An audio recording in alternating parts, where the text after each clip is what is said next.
Alors voilà les quelques petits montages que j'ai utilisés avec mes élèves de 5e, dont certains ont été réalisés par les élèves. Donc ça n'est pas finalisé, il n'y a pas de document vraiment produit pour quantifier les phénomènes. L'idée était surtout d'observer les phénomènes et de retenir quelque chose de plutôt qualitatif. Donc sur le fonctionnement proprement dit d'un moteur, on a souvent beaucoup d'animations sur internet sur les systèmes bielle-manivelle. Alors ici on a un petit montage très simple là avec une tige qu'on peut manipuler à la main ici à l'arrière. On a deux petits cylindres translucides, une petite pièce là qui est derrière qui fait office de vilebrequin, deux bielles et deux pistons. Donc ici on est sur un montage en V. Avec le même support là, il est tout à fait possible de monter un seul piston, une seule bielle et un seul cylindre, mais l'idée donc est de bien faire comprendre aux élèves déjà dans un premier temps la cinématique de mouvement à l'intérieur d'un moteur à piston. Ça c'est une des bases. Voilà. Alors sur le reste, on est vraiment sur autre chose, on était plutôt sur le principe de transmission du mouvement et donc de la puissance dans une boîte de transmission principale d'hélicoptère, avec une question qui était apparue dans le cercle d'études là, qui était pourquoi avoir autant de pignons et pourquoi réduire autant la vitesse finalement d'un moteur qui tourne très vite au départ, alors que en sortie on a besoin d'un rotor qui tourne à une vitesse très lente. Pourquoi ne pas finalement réduire tout cet étage de roues dentées, de pignons qui a un rendement forcément, donc avec une perte de puissance. Pourquoi ne pas accoupler plus rapidement un moteur qui tournerait beaucoup moins vite avec le rotor principal. Donc on a cette petite maquette en Lego. On a ici un petit système là que j'ai acheté sur internet là avec une roue à inertie, donc qui permet dans un premier temps de visualiser le rapport de vitesse. Alors on va le réaligner ici, voilà. Bon, simplement en faisant une petite marque sur le volant d'inertie qui est à l'intérieur et en enfonçant un morceau de plastique là qui fait office d'aiguille, on peut rapidement s'apercevoir que, alors je redécale, voilà, les deux repères sont alignés là, le trait noir et le morceau de plastique blanc. Très rapidement on voit que si on fait un tour du volant à inertie, la pièce en plastique ne fait pas un tour, donc on peut très rapidement calculer le rapport de vitesse entre les deux. Donc ça, c'est très facile à faire pour les élèves. 2 tours du trait noir, 3 tours, 4 tours, 5 tours, 6 tours, 7 tours, 8 tours. J'ai fait la moitié de la pièce en plastique noir. Donc si je fais l'autre moitié de la trajectoire de la pièce blanche, on aura 16 tours du volant à inertie, donc on a un rapport de vitesse de 1/16e. Ce rapport de vitesse de 1/16e, ce qui est intéressant, c'est de regarder comment il est obtenu. Il est obtenu avec un train d'engrenage, c'est-à-dire un pignon, une roue qui est sur une roue jumelée finalement, c'est-à-dire que sur la même roue, on a à la fois la roue réceptrice, hein, je parle de l'étage du milieu, la roue réceptrice et le pignon d'entraînement du deuxième étage. Et on finit par la dernière roue dentée, donc qui est sur l'axe métallique. Alors ce qui est intéressant à faire manipuler sur un petit montage comme ça au niveau des élèves, c'est de voir que finalement, avec très très peu d'efforts à l'entrée, en considérant que le volant d'inertie est l'entrée, avec très très peu d'efforts à l'entrée, on fait tourner le système sans problème. Et on sent qu'il reste en mouvement quand on un petit peu. Voilà. Par contre, avec le même effort en sortie, on sent une résistance. On sent une résistance beaucoup plus importante. C'est qualitatif, hein, il n'y a pas de dynamomètre pour mesurer, mais on sent une résistance plus forte en sortie. Si on se prend à l'équivalent du rayon du volant à inertie, là, c'est-à-dire 1 cm à peu près, là on a un effort très faible pour entraîner, alors que là, à 1 cm, on a un effort beaucoup plus important à produire. Donc, on met déjà quelque chose en évidence. Après, on voit que si on donne une impulsion de rotation sur le volant à inertie, on tourne très facilement, pas longtemps. Si on fournit un effort, donc un couple, sur l'axe de sortie,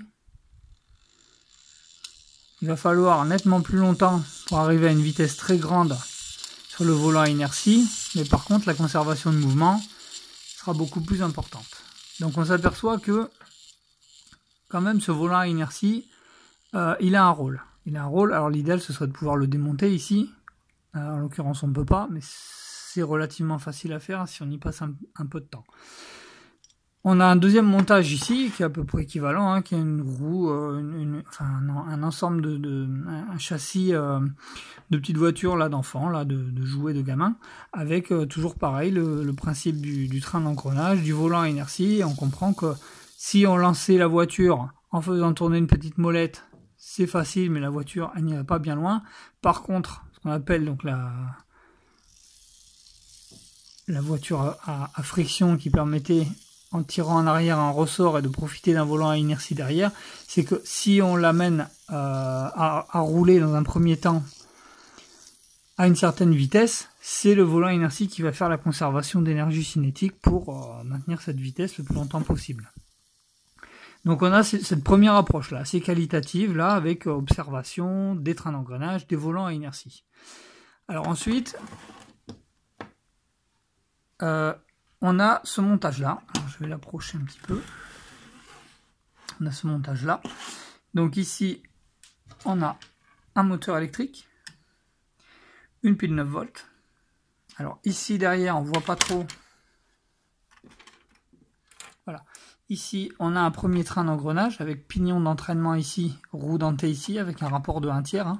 On a 3 fois plus dedans sur la roue entraînée que sur la roue entraînante, donc on divise la vitesse par 3. Voilà. Alors ensuite, ici on a un renvoi d'angle. On a un renvoi d'angle ici. Alors là j'ai fait 3 sorties. Quand je disais qu'il y avait 3 configurations différentes possibles, c'est-à-dire qu'on peut faire les 3 montages les uns après les autres. Là pour la vidéo, pour aller un petit peu plus rapidement, j'ai laissé les 3 montages en place. Seulement ce qu'on va observer, c'est que la vitesse, si je monte mon rotor ici, ou ici, la vitesse n'est pas la même. Donc on a un renvoi d'angle ici, avec en même temps un rapport de vitesse. Ici on a une roue jumelée, c'est-à-dire on a un pignon ici qui va entraîner la deuxième roue dentée. Encore une roue jumelée en dessous, avec un dernier pignon qui va entraîner la dernière roue dentée. Alors je me suis amusé ici en bas à faire un deuxième renvoi d'angle sur l'arbre vertical primaire, pour aller faire tourner ici un petit rotor de queue. Mais ça qui n'est pas forcément utile pour montrer l'intérêt d'autant de réduction, mais qui était là pour montrer un petit peu comment pouvait se faire mécaniquement la cinématique d'entraînement du rotor de queue synchronisé avec donc le rotor principal. Ce qui n'est jamais le cas d'ailleurs sur un hélicoptère moderne, puisqu'on a un système hydraulique à l'arrière. Donc qu'est-ce qui va se passer quand on va alimenter? On va avoir tout le train d'engrenage qui se met en route.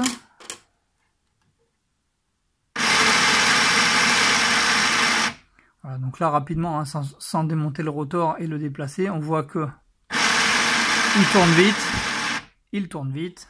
On va le monter sur l'arbre numéro 2.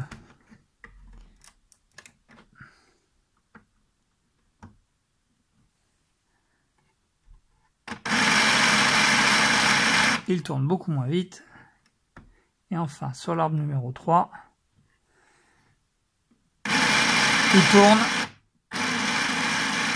il tourne à une vitesse très réduite. Donc la question derrière, c'est pourquoi réduire autant la vitesse? Pourquoi on ne prend pas un moteur très lent avec moins d'engrenage? Ben, c'est toujours cette histoire d'inertie. C'est-à-dire que l'énergie cinétique pour un solide en rotation, elle est égale à l'inertie de l'arbre de sortie multipliée par la vitesse de rotation au carré. Donc, la vitesse de rotation est importante puisqu'elle est au carré, mais finalement elle est relativement faible sur le rotor de l'hélicoptère. Par contre, l'inertie, elle, il faut qu'elle soit importante. Donc pour la rendre importante, qu'est-ce qu'on fait? On a un moteur ici qui tourne très très vite. Un moteur qui tourne très vite, on réduit sa vitesse, on la réduit, on la réduit, on la réduit, on la réduit encore. Donc on a dit que l'énergie cinétique ici, c'était l'inertie multipliée par la vitesse de rotation au carré. Mais cette inertie est égale à quoi? Elle est égale à l'inertie de cet arbre et des pièces qui sont montées dessus, plus l'inertie de l'entrée.